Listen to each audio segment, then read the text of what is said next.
Welcome students to the next session of thermodynamics. In this session हम पढ़ेंगे isothermal process. पिछले session में हमने adiabatic process और उस पर बेस्ड न्यूमेरिकल्स करे थे. आज हम करेंगे isothermal process. It's a very important process of thermodynamics. तो चलिए आज की क्लास शुरू करते हैं. सबसे पहले हम आइसोथर्मल प्रोसेस का बेसिक कंसेप्ट सीखना चाहेंगे. तो let's give the heading.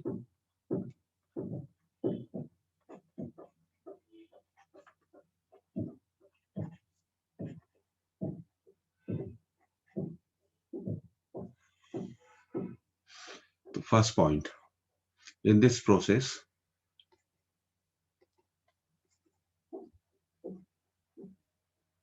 temperature of gas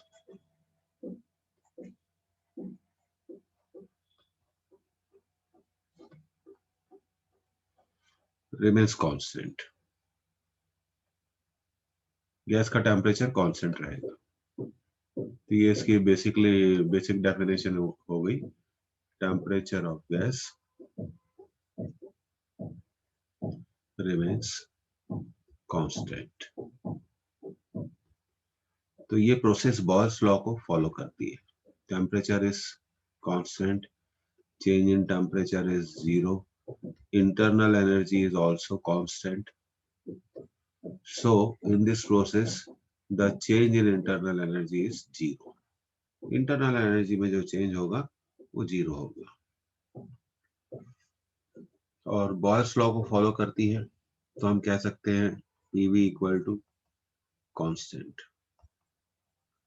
So we can write P1 V1 equal to P2 V2.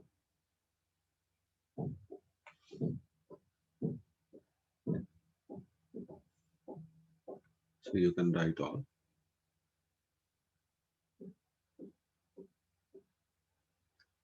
Temperature remains constant. इसको हमें याद रखना है.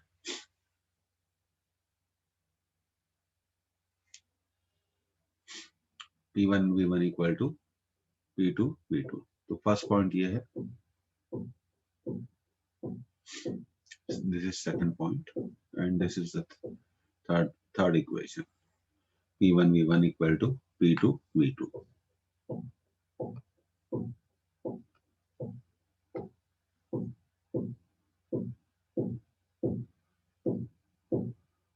अब देखिए, अब हम इस applying the first law of thermodynamics, applying the first law of thermodynamics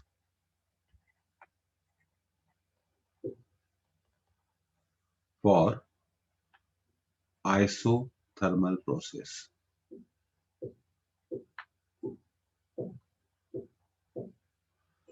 We know that delta Q equal to W plus delta U, but delta U is 0, So delta Q equal to W.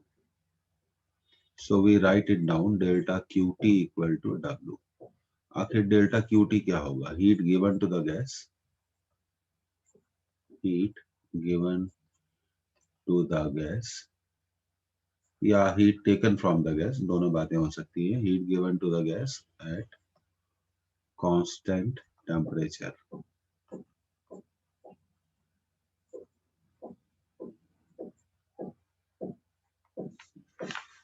तो ये बात बहुत important है.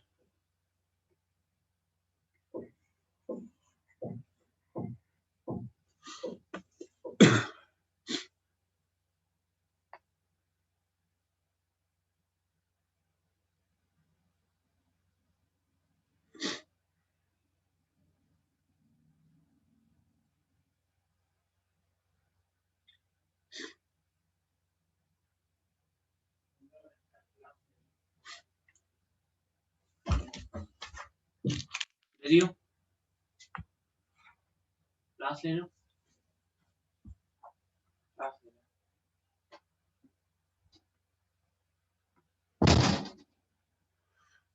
तो ये clear हो गया. तो अब हम एक स्टेटमेंट लिखेंगे, delta QT equal to W का मीनिंग क्या है? इसका मतलब heat given to the gas at constant temperature is only used for the work done, is only used for the work done. तो आगे इसको क्लियर कर रहे हैं. तो इसमें हम लिखेंगे when heat is given to the gas at constant temperature. देखिए ये बात बहुत इंपॉर्टेंट है. हम गैस को हीट दे रहे हैं, लेकिन कैसे हीट दे रहे हैं? टेम्परेचर कांस्टेंट रखते हुए, एट कांस्टेंट टेम्परेचर. तो हमें लिखना है no part of the heat, no part of the heat, ये इंपॉर्टेंट है, is use for change in internal energy, change in internal energy. The total heat given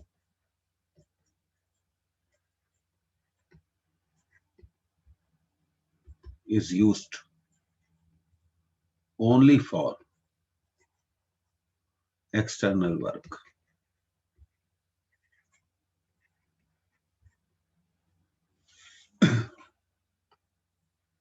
तो ये बहुत इंपॉर्टेंट स्टेटमेंट है, आगे से नोट कर लीजिए.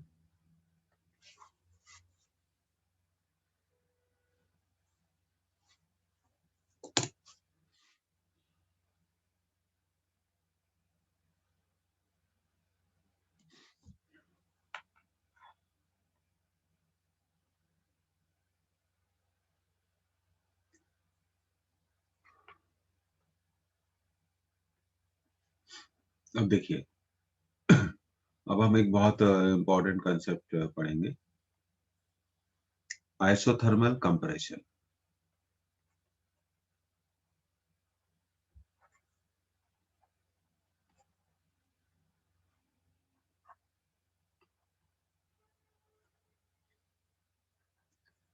देखिए, व्हेन गैस इज कंप्रेस्ड, इस पे एक इंपॉर्टेंट थ्योरी हम डेवलप कर रहे हैं. When gas is compressed, work is done on the gas, work is done on the gas. इसमें तो कोई डाउट ही नहीं है. जब हम गैस को कंप्रेस करते हैं तो हम कहते हैं work is done on the gas. This work done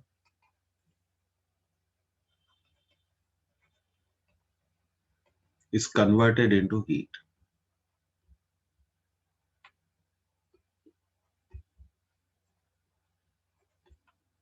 If this heat, इसको समझिएगा अच्छे से, if this heat remains with the gas, then temperature of gas will increase. इसमें कोई डाउट नहीं है. पर हमें गैस का टेम्परेचर क्या रखना है? कांस्टेंट रखना है. तो क्या करें? what we should do. Can you suggest me something? तो गैस को जब आप कंप्रेस करेंगे तो definitely work is done on the gas and this work done is converted into heat. और मैं यही लिख रहा हूं कि अगर ये हीट गैस के साथ रही तो गैस का टेम्परेचर क्या हो जाएगा, इंक्रीज हो जाएगा। तो क्या करें जिससे कि गैस का टेम्परेचर कांस्टेंट रहे? Can you suggest, any of the student can suggest कि व्हाट वी शुड डू? क्योंकि हमारा ये कंप्रेशन है आइसोथर्मल कंप्रेशन, दैट मींस हमें इस कंप्रेशन में गैस का टेम्परेचर कांस्टेंट रखना है। तो देखिए अब इसको समझाते हैं। सो दिस हीट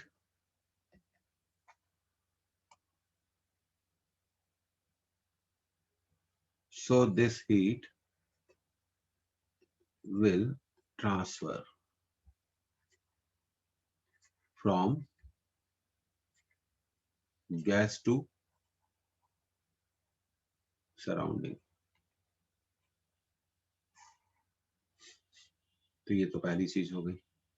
अब देखिए अगला पॉइंट जो बहुत इंपॉर्टेंट है, बट हीट ट्रांसफर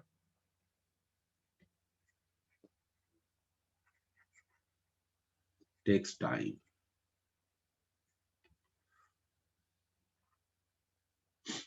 टाइम लगेगा। अगर मान लीजिए आपने all of a sudden 1000 calorie of heat produce कर दी तो उतनी हीट को बाहर जाने में कुछ ना कुछ तो टाइम लगेगा। But heat transfer takes time, so that is Y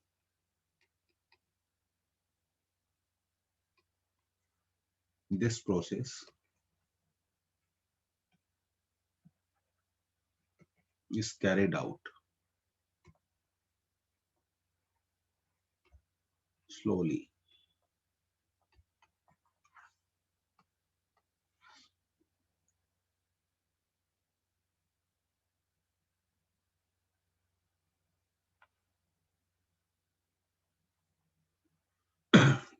तो स्लो क्यों करेंगे, स्लोली कंप्रेस करेंगे तो हीट का प्रोडक्शन, क्योंकि हीट ट्रांसफर टाइम लेता है। अब देखिए दूसरा पॉइंट इसमें जो बहुत इंपॉर्टेंट है, एक तो ये पॉइंट हो गया। अब सेकंड पॉइंट आप देखिएगा, for the transfer of heat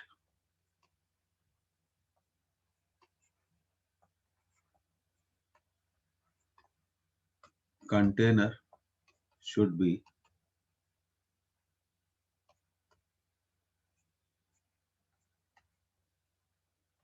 good conductor of heat.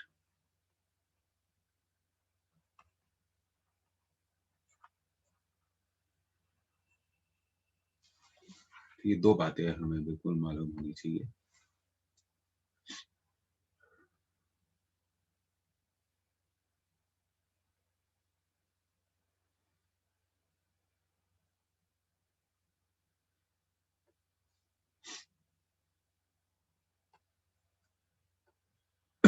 तो अगला पॉइंट हम लिखेंगे,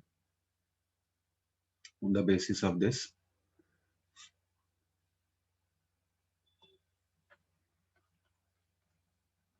isothermal process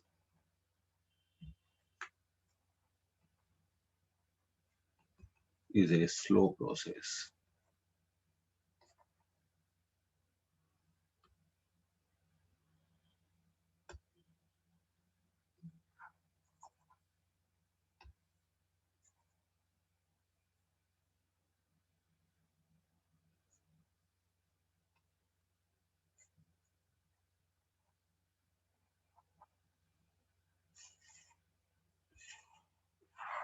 Second point, it is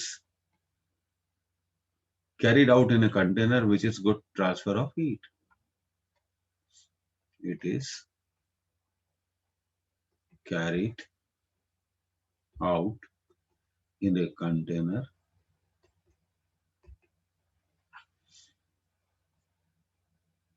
which should be good conductor of heat।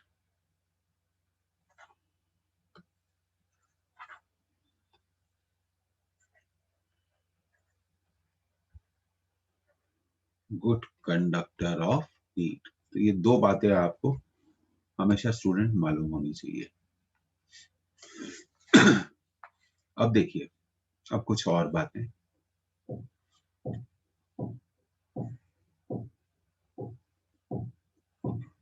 मान लीजिए सिलेंडर में एक गैस फिल्ड है and gas is compressed isothermally.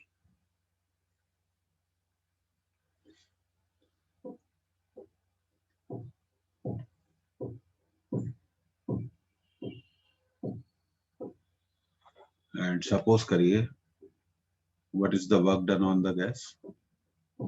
W. So W heat will transfer. W heat will transfer from gas to surrounding. तो जितना आप work करेंगे उतना ही ट्रांसफर ऑफ हीट होगा. ये एरो बताता है कि ट्रांसफर ऑफ हीट. तो इसको आप अच्छे से नोट कर लीजिए.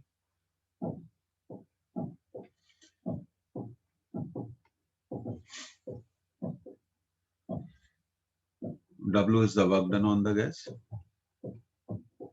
Work done on the gas.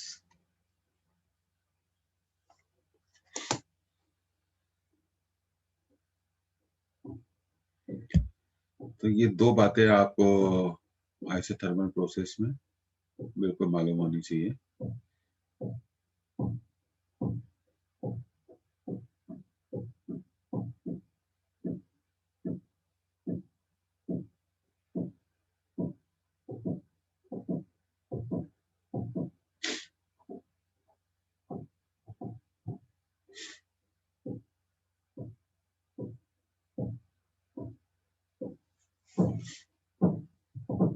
तो आप इसे नोट कर लीजिए.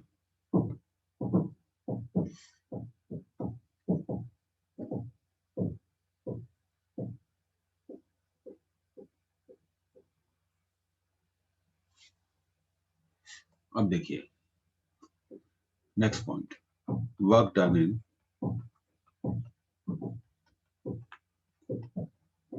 isothermal process.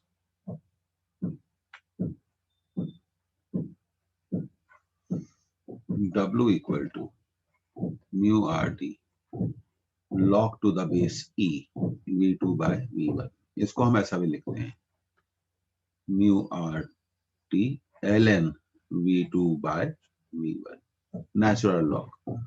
और अगर हमें 10 के बेसिस पे वर्क को कैलकुलेट करना है तो mu RT log to the base 10 V2 by V1. पर आप जानते हैं कि आइसोथर्मल प्रोसेस के लिए P1 V1 किसके इक्वल होता है? P2 V2. तो हम P1 by P2 लिख सकते हैं V2 by V1 की जगह. तो वर्क डन का हम एक और फॉर्मूला बना सकते हैं mu RT ln P1 upon P2. तो इसको आप स्टूडेंट्स नोट कर लीजिए.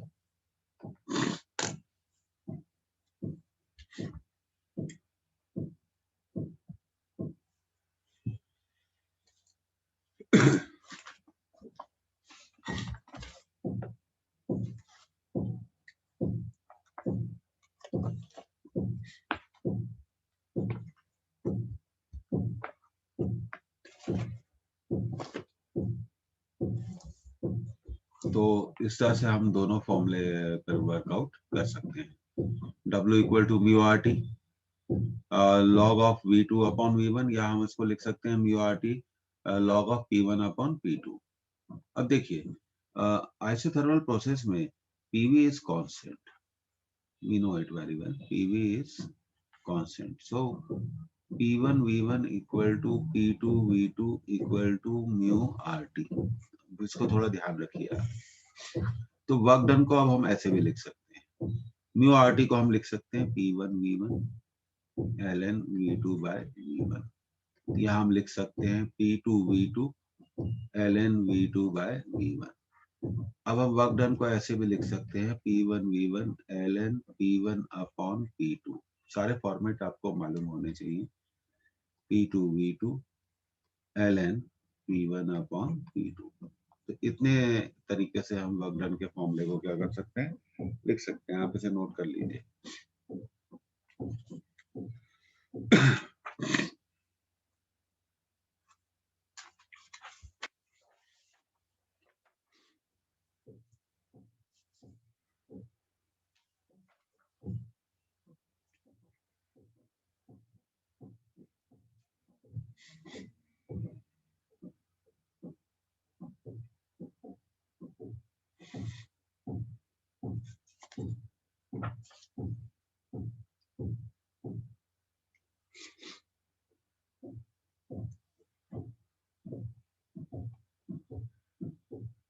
अब देखिए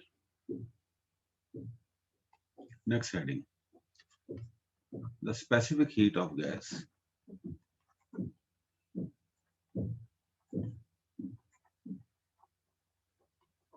इन isothermal process.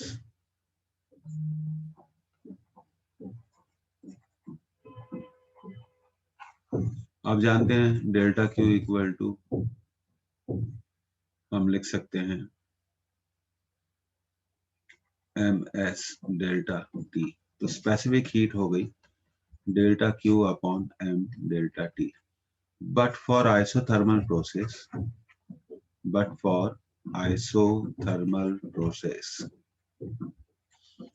we know it very well that delta T is 0. So specific heat in isothermal process is equal to infinity. इसको आप अच्छे से नोट करिए, infinity.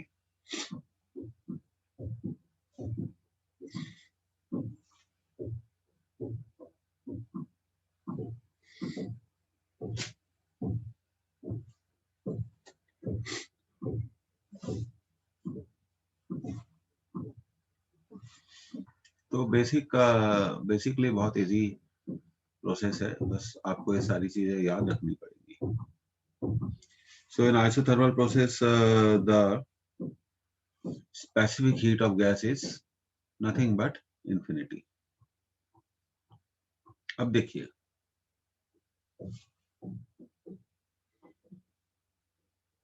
एक क्वेश्चन करेंगे एंड आई वुड लाइक कि आप सब लोग इसको सॉल्व करें। I am writing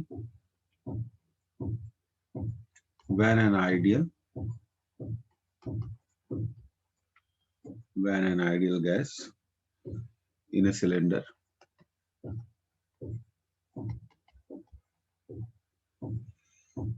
was compressed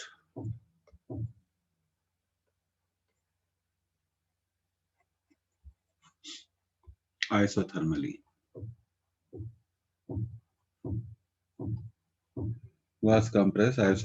by a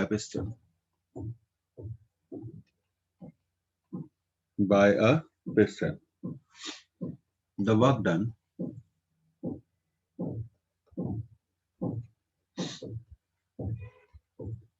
on the gas was found to be 1.5 into 10 to the power 4 joules. तो क्वेश्चन है during this process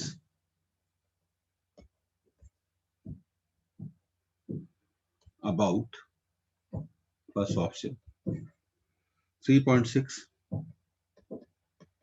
into 10 to the power 3 calories of heat flowed out from the gas. Second option 3.6 into 10 to the power 3 calories of heat flowed into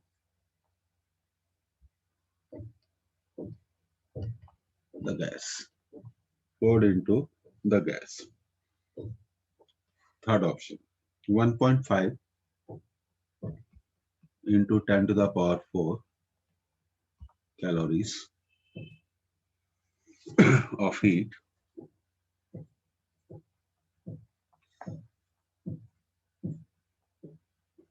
flowed into the gas.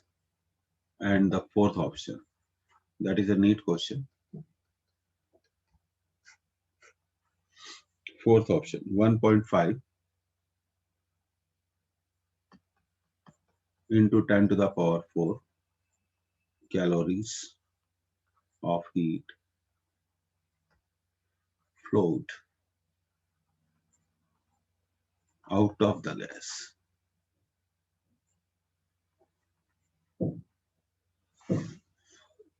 तो मैं expect कर रहा हूं कि आप लोग इसका answer देंगे।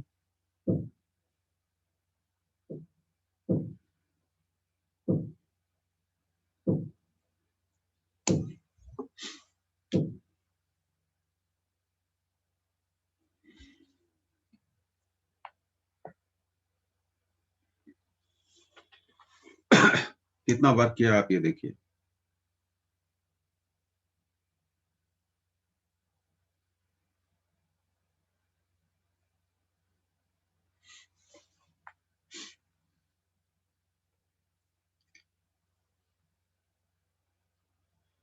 अभी आपको पढ़ाया है कि इस प्रोसेस में कितना हीट ट्रांसफर होता है।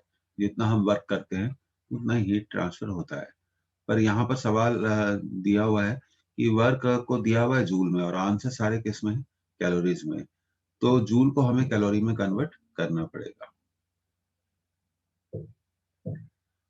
अब देखिए 1.5 into 10 to the power 4 joules.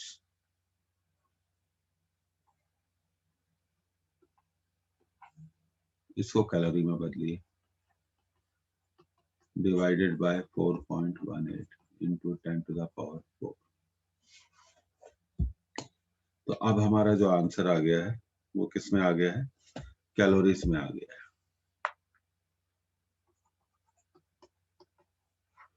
So it is 0.358 into 10 to the power 4 calories. तो हम इसको लिख सकते हैं 3.58 into 10 to the power 3 calories. और इसको अप्रोक्सीमेटली इक्वल लिख सकते हैं 3.6 into 10 to the power 3 calories of heat will be flowed out of the gas। ये इसका आंसर आ गया।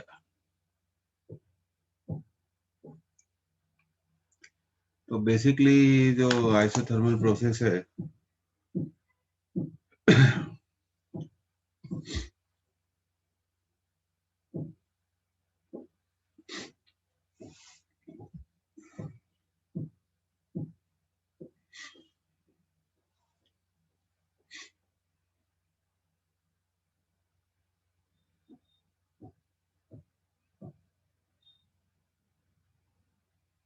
इस तरह से हम निकाल सकते हैं।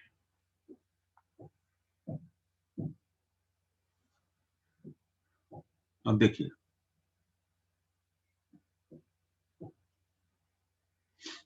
अब एक इम्पॉर्टेंट कंसेप्ट हम वर्कआउट करने जा रहे हैं, slope of thermodynamic curve. Important.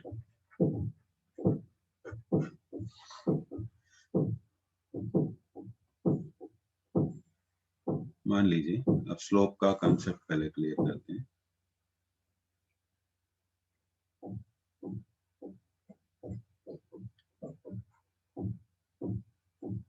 यहाँ पे हमने वॉल्यूम लिया है और यहाँ पर हमने प्रेशर लिया है।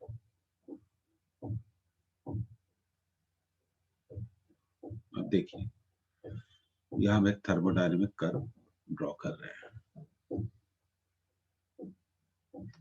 और मान लीजिए इस पॉइंट पर, suppose this is a point A, we need to find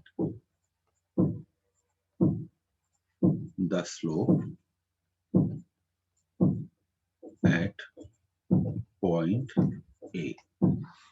तो अब हम क्या करेंगे, पॉइंट ए पर अगर स्लोप निकालनी है तो हम पॉइंट ए पर एक टेंजेंट ड्रॉ करेंगे। What will do, will draw tangent.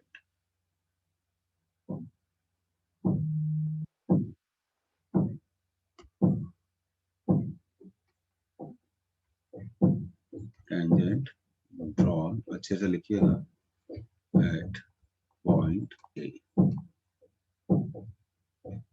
और फिर ये देखेंगे कि ये टेंजेंट कितना एंगल बनाती है। Slope is given by tan theta, और इसको हम लिख सकते हैं change in pressure upon change in volume. क्योंकि स्लोप होता है perpendicular upon base. Perpendicular direction में क्या चेंज होता है? परपेंडिकुलर डायरेक्शन में क्या चेंज होता है? प्रेशर चेंज होता है। बेस डायरेक्शन में क्या चेंज होता है? वॉल्यूम चेंज होता है। तो इस तरह से हम स्लोप को डिफाइन कर सकते हैं। आप इसे नोट करिए, ये बहुत इंपॉर्टेंट है।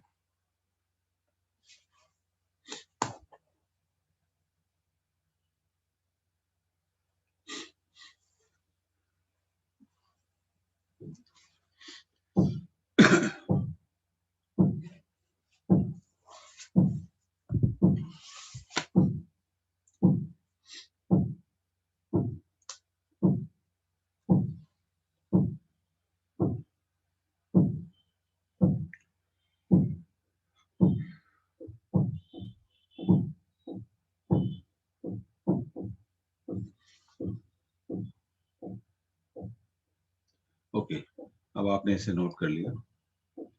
अब हमारे को दो स्लोप्स पढ़ने हैं, स्लोप ऑफ आइसोथर्मल कर्व और स्लोप ऑफ एडियाबैटिक कर्व। तो सबसे पहले हम पढ़ेंगे स्लोप ऑफ आइसोथर्मल कर्व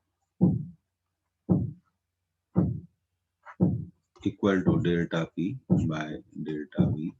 याद रखिए is equal to minus P by V. उसके बाद हमें ये भी मालूम होना चाहिए slope of adiabatic curve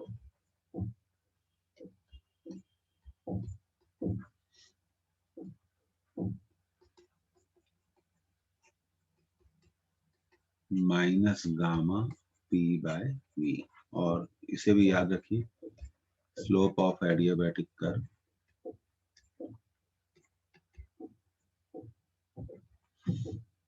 divided by the slope of isothermal curve is equal to gamma Cp by Cv equal to 1 plus 2 by F। और आप तो जानते हैं F क्या है? Degrees of freedom. Mono atomic gas के लिए 3, डाई एटमिक गैस के लिए 5, ट्राई एटमिक गैस के लिए 6 होगा।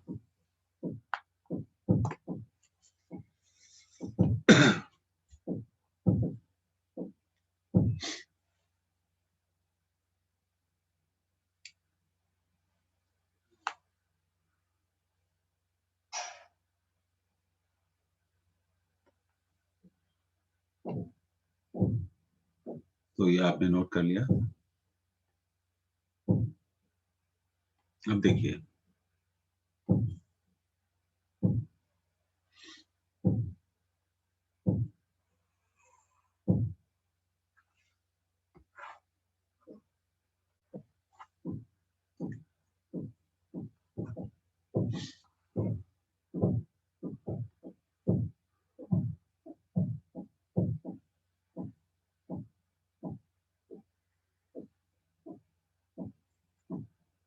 हम दो प्रोसेस यहाँ पर बता रहे हैं and this is isothermal process,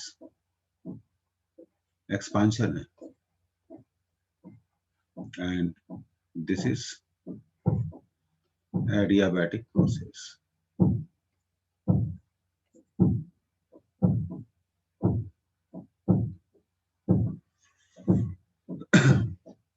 तो आपको पीवी डायग्राम पे प्रोसेस को पहचानना भी आना चाहिए।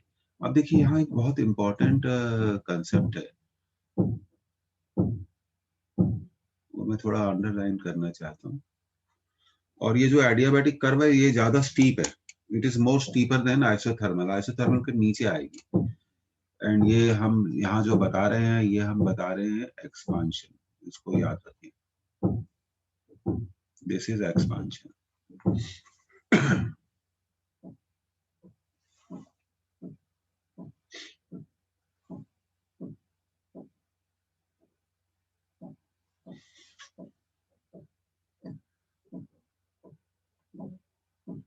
ओके, इसको ड्रॉ कर लीजिए।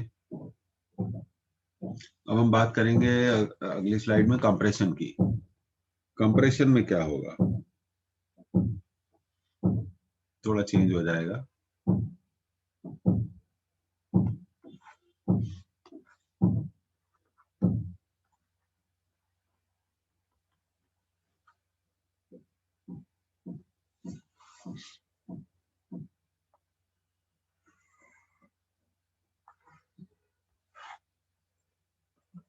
pressure, volume,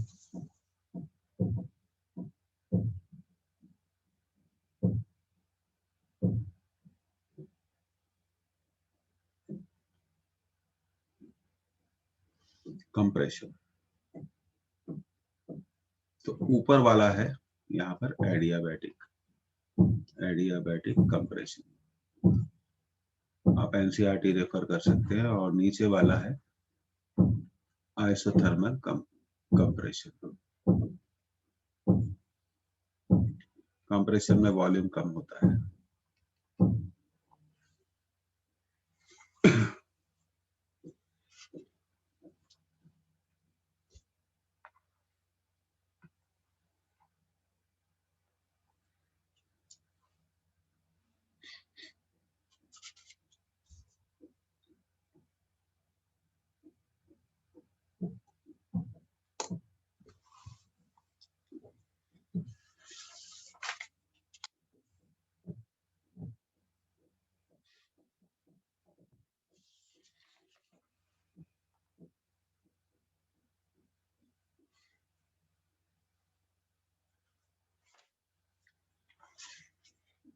तो स्टूडेंट आप इसे नोट कर लीजिए, ये बहुत इम्पोर्टेंट क्वेश्चन है।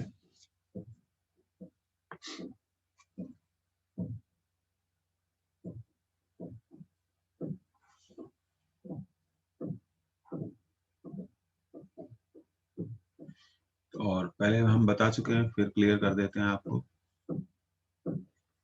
Isothermal elasticity of gas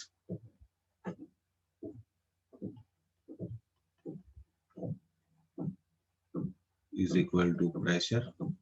Adiabatic elasticity of gas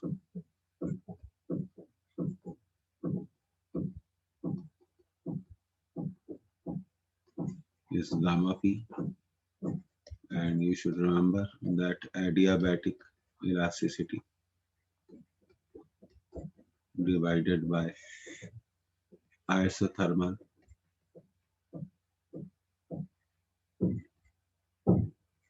elasticity will give you what? Gamma p divided by p, that is gamma, that is Cp by Cv, that is 1 plus 2 by F.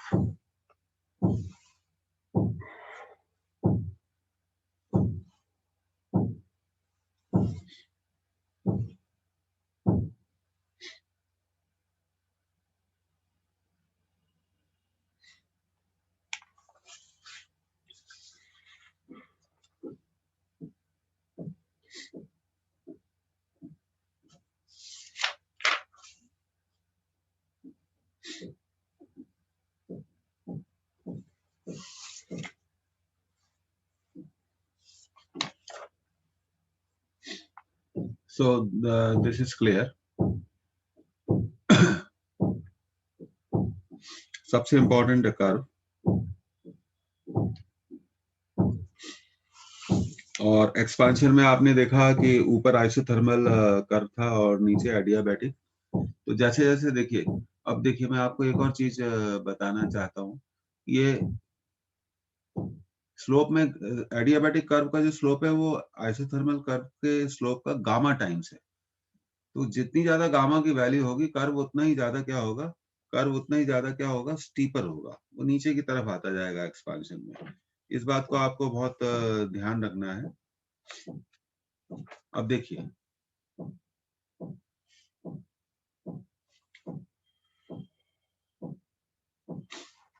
अब एक और heading, cyclic process.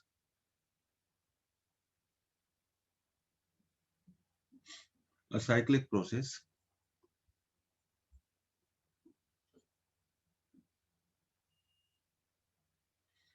consists of a series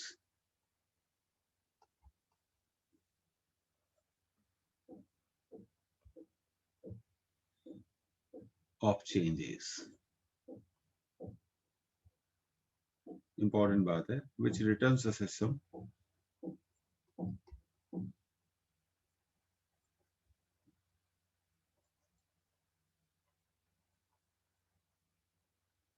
back to its initial state.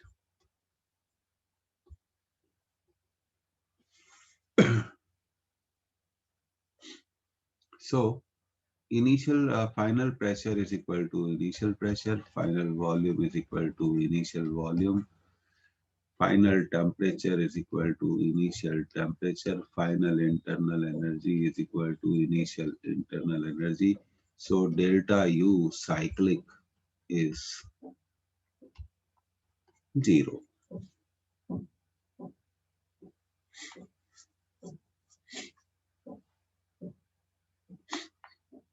और अगर हम इससे first law of thermodynamics निकालें तो delta Q equal to ideal cyclic process की बात कर रहे हैं, तो जितनी भी हम हीट देंगे वो किस में कन्वर्ट हो जाएगी, वर्क में। आइडियल साइक्लिक प्रोसेस के बारे में, whatever heat is given to the gas in ideal cyclic process, the same heat is converted into the work. तो ये बातें आपको थोड़ी याद रखनी है, दो, तीसरा पॉइंट, चौथा पॉइंट, और ये पांचवा पॉइंट, और ये छठा पॉइंट, ये सब आपको याद रखना है। अब साइक्लिक प्रोसेस में वर्क कैसे कैलकुलेट किया जाता है, देखिए work done in cyclic process, important है।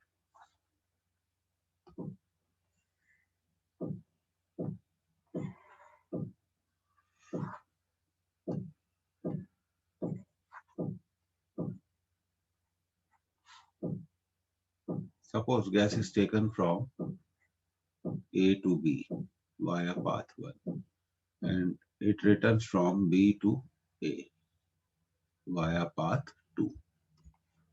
So this is a complete cycle. तो work done in cyclic process, इस क्लोज कर्व का आप एरिया निकाल लें, this area will give you the work done.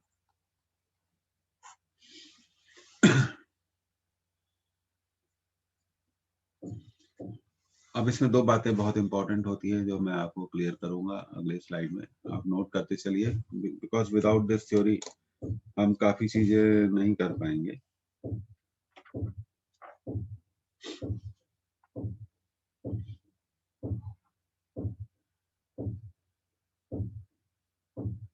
अब देखिए दो बातें आप याद रखिए।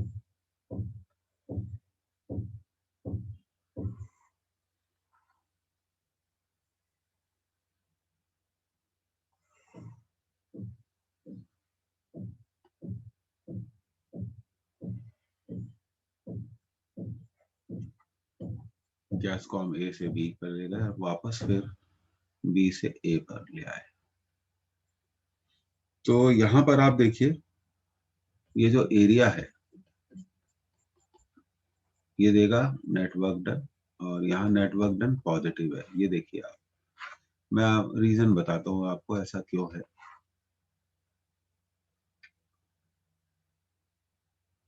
ये क्लॉकवाइज है, कैसा है, क्लॉकवाइज। और अगर यही कर्व, अब आप देखिए अगर हम साइकिल को ऐसे बताएं,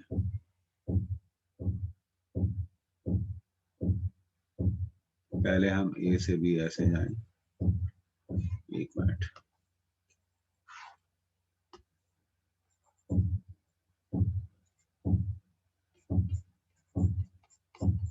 तो यहाँ पर जो एरिया होगा वो नेटवर्क डन देगा, पर वो नेटवर्क डन क्या है, निगेटिव है।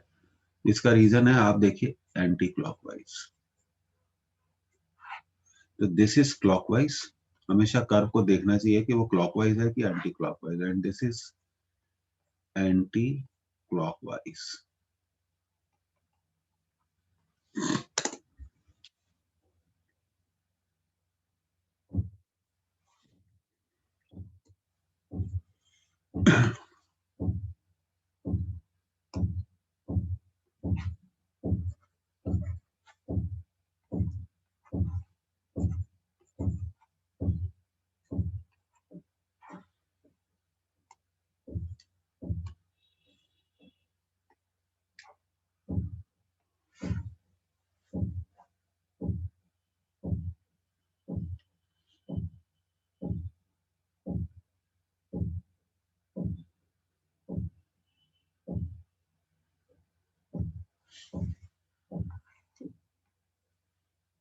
आपने इसे नोट कर लिया, तो बी केयरफुल। अगर हमें इसमें कोई क्वेश्चन, अब देखिए एक दो मैं आपको क्वेश्चन करा देता हूँ। Question number, next question we will take it.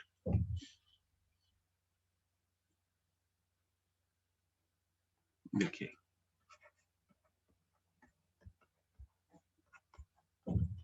in the cyclic process,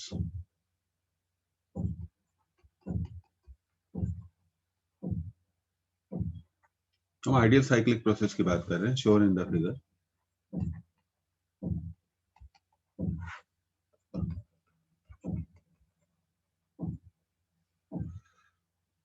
The work done by the gas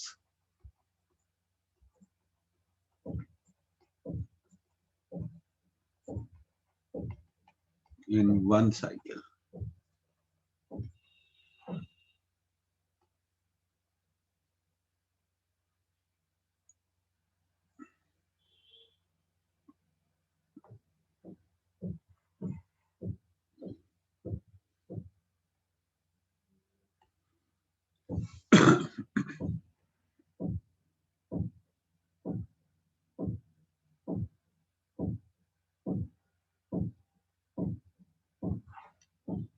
तो ये बताया गया है आपको एक साइकिल, और यहाँ प्रेशर दिया गया है 7P1, और यहाँ pressure is given as P1 and volume is given as V1 and this volume is given as 4V1। ये वॉल्यूम एक्सिस है और ये प्रेशर एक्सिस है। अब साइकिल कैसे दिया गया है, ये देखिए क्लॉकवाइज दिया गया, और ये रहे इस क्वेश्चन के 4 आंसर। आप भी कर सकते हैं। आपको एक ट्रायंगल दिख रहा होगा, इस ट्रायंगल का एरिया हमें निकालना है, तो हमें साइक्लिक प्रोसेस में वर्क डन मिल जाएगा। P1 V1, the third option is 18 P1 V1, fourth option is 9 P1 V1।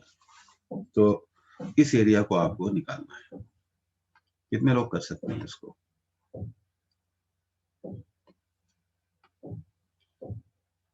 कुछ लोग हैं जो आंसर ही नहीं देते हैं, अगली क्लास में उन्हें एंट्री नहीं देंगे, ये ठीक रहेगा।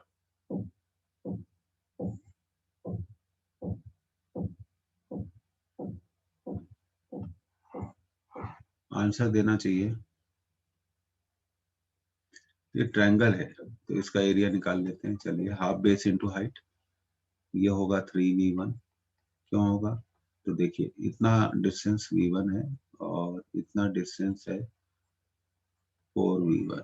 4V1 में से V1 माइनस कर दीजिए, और ये होगा 7P1 minus P1, so it will be 6P1। Half base into height, base है 3V1, height है 6P1, so it will cancel 3 times, so the answer will be 9P1 V1। तो ये आपका आंसर डी है। तो it is very easy to find the work done in cyclic process, बहुत आसान था।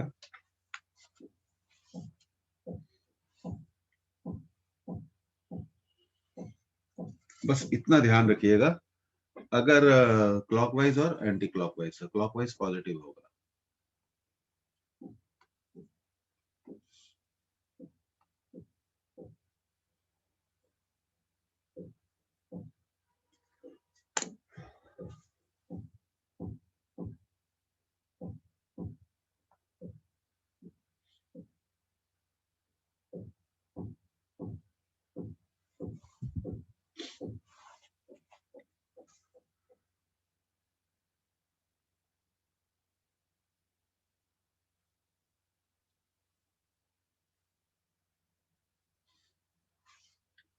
Okay,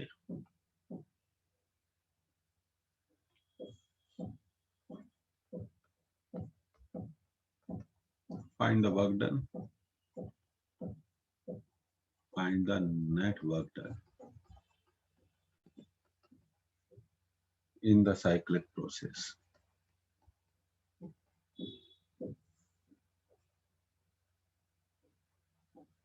shown in the figure।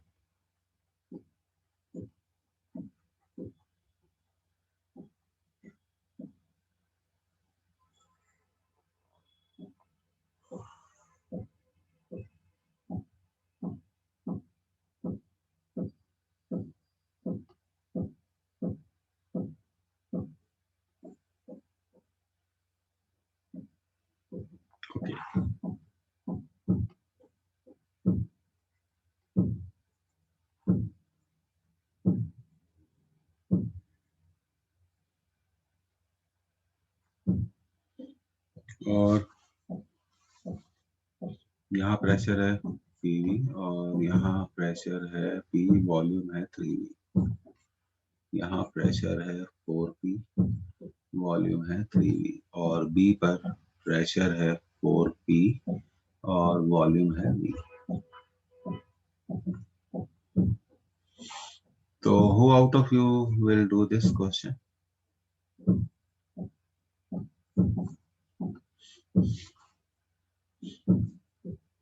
देखिए आपको ये इस एरिया को निकालना है, बहुत सिंपल है। अब यहाँ देखिए वॉल्यूम चेंज हो रहा है V से 3V, तो इतनी लेंथ होगी 3V माइनस V, 2V। यहाँ प्रेशर 4P से कहाँ चेंज हो रहा है 4P, तो ये होगा 4P minus P, that is 3V। और ये रेक्टेंगल है, इसका एरिया होगा लेंथ इंटू ब्रेड्थ, तो ये हो गया 2V into 3P। So the answer is 6VV।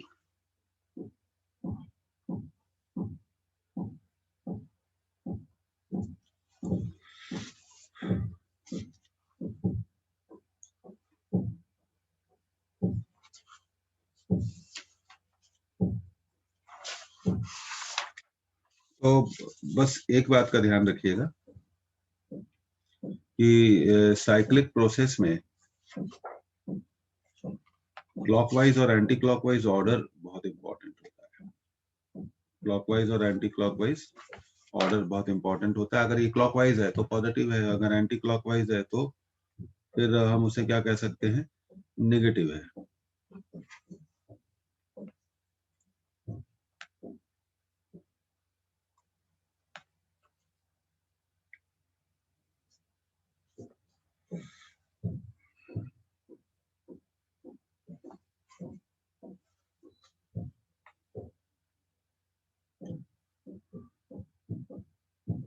Okay, तो आप लोगों को समझ में आ गया कि कैसे इसको कैलकुलेट किया जाता है।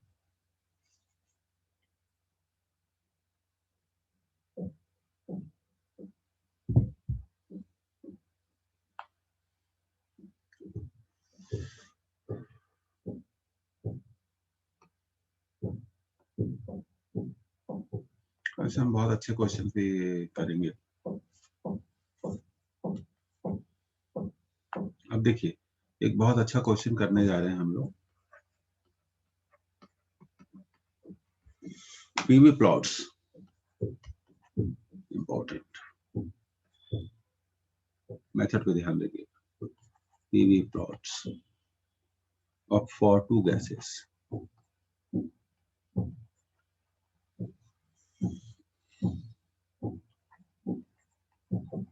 during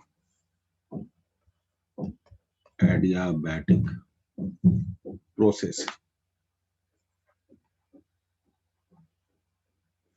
are shown in the figure.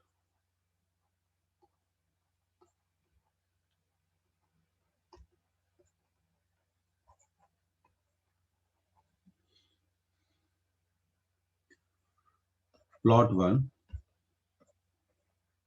and plot 2 corresponds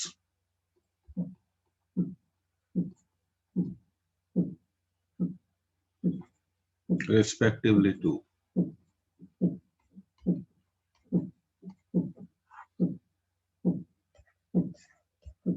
helium and O2। Graph भी बताएंगे आपको बनाकर, O2 and helium। ये एक्स्ट्रा ऑर्डिनरी क्वेश्चन है इसलिए आप इस पर थोड़ा ध्यान दीजिए। Helium and argon, fourth option O2 and N2। तो चलिए ग्राफ भी बना लेते हैं।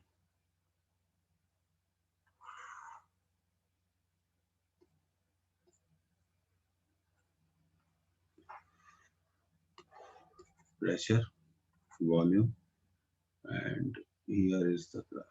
This is 1, this is 2। तो देखिए curve 2 is more steeper than curve 1। तो जैसे जैसे गामा की वैल्यू, तो हम कहेंगे gamma 2 should be greater than gamma 1। बात को समझना, जैसे जैसे कर्व नीचे जाएगा गामा की वैल्यू बढ़ती जाएगी। अब जानते हैं अब गामा हीलियम के लिए क्या है, 1 + 2/3 दैट इज 5/3। गामा ऑक्सीजन के लिए कितना है, डिग्रीज ऑफ फ्रीडम 5 है, 7/5। तो अब आप देखिए कि कौन सा बड़ा है, 7/5 इज ग्रेटर देन, तो सेकंड क्या होगा, ये होना चाहिए ऑक्सीजन और ये होना चाहिए हीलियम। तो देखिए ये तो आंसर नहीं हो सकता क्योंकि दोनों डायटोमिक गैस हैं, gamma same, helium and argon monoatomic gas, gamma same, तो answer is A, important most. तो हमेशा याद रखो जैसे जैसे गामा बढ़ता जाएगा कर्व क्या होता जाएगा, स्टीपर होता जाएगा। ये इसकी टेक्निक है स्टूडेंट्स। थ्योरी पहले क्लियर होनी चाहिए, उसके बाद न्यूमेरिकल्स, ये बहुत इंपॉर्टेंट क्वेश्चन है, इसको आप ध्यान रखिए।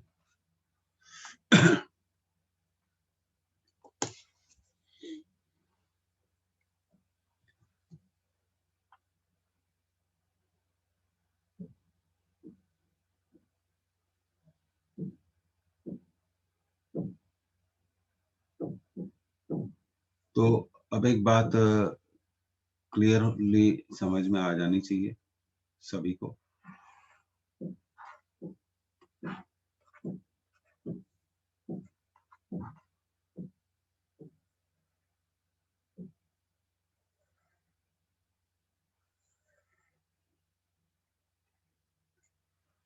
एडियाबैटिक एक्सपांशन, ये तो बता रहे कि क्या बताया गया है।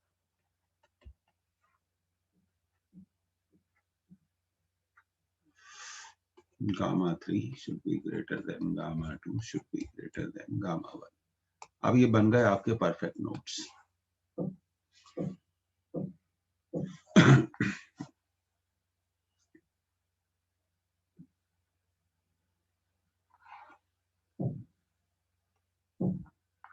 ओके, ये आपने नोट कर लिया।